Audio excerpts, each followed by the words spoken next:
Hey everybody, my name's Brendan and today I'm going to talk about the confidence-competence loop, this thing here. But before, I think if you haven't already, you need to push this little bad boy, the like button, and also just make sure that you click subscribe and the notification so that you will get this the moment that it hits the interweb. So today, confidence. The confidence-competence loop is something that you've probably encountered, but you might not have actually heard of that term before. But it's intrinsically linked. You know, everything that we go through is likely to have an impact on our confidence, how we operate, how we feel, how we do, ultimately. But the problem is that they're massively linked together. So, for example, if you want to create a new habit, the chances are you will start off with great gusto. It could be losing weight, it could be getting active, it could be starting a side hustle, it could be whatever it might be. But you need to have the confidence to start it. But when you're starting something new for the first time, you're unlikely to have that confidence because you're stepping into the unknown. Now the problem is, when you don't have the confidence or the inner belief, the doubts, the uncertainty, the fear starts to play in your mind. It's what Professor Stephen Peters talks about, the chimp paradox. So that little voice inside your head saying, you're not good enough. Now the issue is, you are good enough. I've come up with a theory that talks around the boundary of doubt. The boundary of doubt is something that surrounds us. It circulates outside of our comfort zones. Because the boundary of doubt is there to put us off from doing what we want to do because it creates that element of uncertainty. The longer we leave it, the thicker the boundary of doubt gets. Why am I telling you this? Well, as it shows here, we need to have the confidence to start an endeavour to be able to get better. Take getting fit, for example. Over the last 90 days, I've undertaken a fitness transformation. I did it with a very good friend of mine, coached by Ben. So if you want to get into shape, I would highly recommend that you check him out. But what happens is you see all these people on the covers, you know, the men and women, they're all striking the poses and they look super buff as it is. And you think, can it be done? I'd love to be able to do that, but the doubt, the uncertainty, the worry, the fear, what will people say, can I do it? All that sort of stuff comes to mind. But with habits, you need to start somewhere. Now, I'm just as guilty of it as anybody else. I sat there and thought, yeah, I'd love to be on the frigging cover of a fitness magazine, but you know what, nobody's going to pay me to do that, and I wasn't in a shape to do it. But the one habit that changed my life was just committing and starting. You start one day and you do it. You do it day 2 and you do it day 3. Every day you just show up. Now, it doesn't need to be good, it doesn't need to be great, it just needs to be done. From a fitness perspective, it can be continuing your program. It can be going to the gym and working out even on the days when you're tired, your body hurts, or you just don't feel like it. The sad truth is, it's those times where you put in the hard yards that make the real difference. Now, the byproduct of that is after a couple of weeks of showing up and being there, or even maybe after 3 or 4 days if you've never done it before, you begin to get some confidence around what you're trying to do. It might be that you can begin to see a bit of muscle definition. It might be that you actually know your way around the gym, or it might actually just be you know the exercises that you need to perform. The point is, the confidence comes from doing. It is now no longer an unknown. I'm not going to get all Donald Rumsfeld on you. But the moment that you start doing, the unknowns begin to disappear. Hopefully when you say yes and you take on these habits and you take on these challenges, something will change, good, bad, or indifferent. But it will no longer be an unknown. Even if you fail, you now know more than you did beforehand. That's got to be a good thing. Now, the reason for telling you this is as I went through my fitness journey and I became more confident in the exercises and the workouts that I was doing, I became more competent. I knew that, without getting all fitness technical on you, I knew that my mind-muscle connection needed to be there. Now, that really means that if you're doing a chest press, can you actually feel your chest muscle working? You see it far too often with press-ups People have their hands up by their shoulders and they're actually working their shoulders more than their chest. Simple tip, put your thumbs in line with your nipples. That just means that as you push out, you'll actually squeeze your chest and it'll be a far better chest exercise.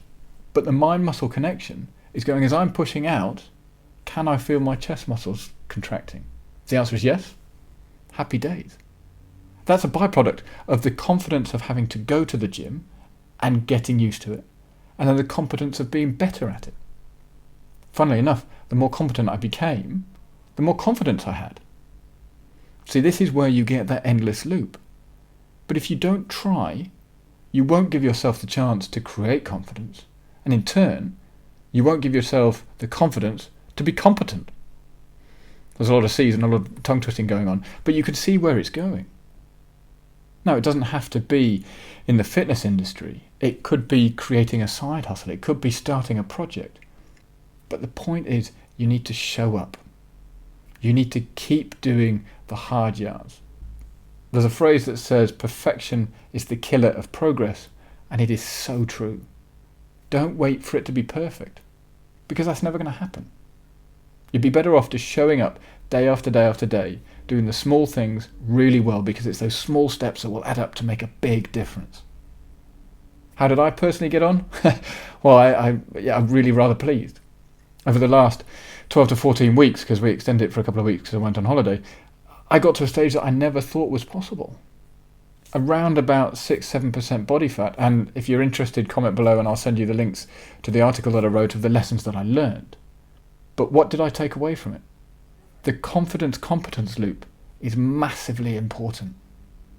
Take it into the workplace. You could be starting a new role, a new job, even a new responsibility.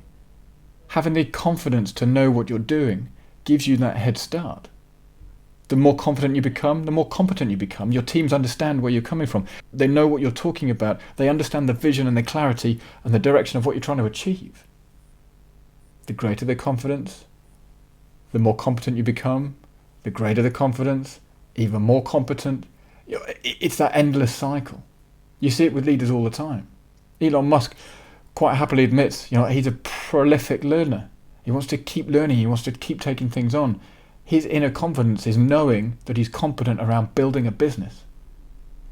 Doesn't always happen as you expect. I mean, you've only got to look at the endeavours of the Boring Company or SpaceX or Tesla.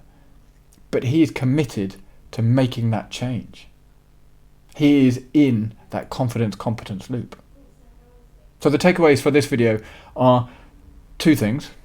One, if you want to create a sustainable habit, you need to commit and show up every single effing day. No ifs, no buts. If you make excuses, the only person that you are cheating is you. Now, I'm not here to be like the Latvian police and tell you that it's harsh but fair, but sadly it is. If you don't get what you want and you just keep creating all these endless excuses, well, your problem, not mine. Sorry. The other side of it is give yourself a chance to build up some confidence. Put yourself out there. Stay committed. Once you stay committed, you need to keep moving towards your goal.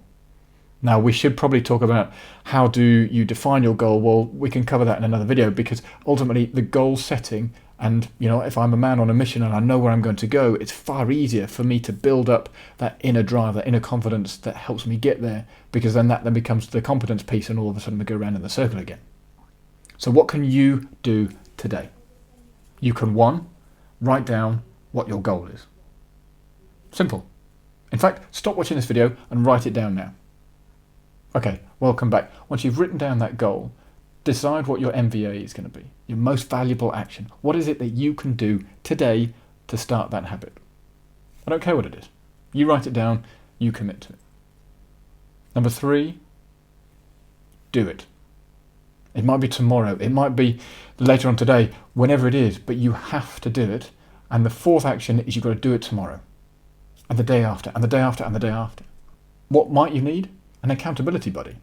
Somebody that holds you accountable. Well, I'm not suggesting that you proclaim to the world that you're going to do all this, although maybe that's the accountability you need. Message me, message a friend, message somebody that you trust, and say, this is what I'm going to do. I'm going to become accountable to you, and you need to check up on me to say, have I done it? Now, the goals need to matter. It might be that you want to journal every evening. Cool, let's do it. It might be that you want to wake up an hour earlier and get to the gym every morning. Do it before lockdown comes in, I would suggest, but great, do it. It might be that you want to sit and read, or write, or draw, or do some tapestry. I don't really care. The point is, I want you to succeed and I want you to become better at what you do. Using the confidence-competence loop is massively important. Brendan Burchard talks about it in High Performance Habits. You see other successful men and women use it as well. But now you know. It's really easy to instigate, and it is dependent on taking action. Talk is cheap at the end of the day. I can talk to you as much as I like, but ultimately, unless I take that action and get to the gym and do it on the days that I don't want to do, I would not have achieved the results that I did. And that's it. That's all we've got time for today. So with that, don't forget to smash the like button, comment below with any questions, but don't forget, go out with confidence, build your competence, and take on the world. I'll see you soon.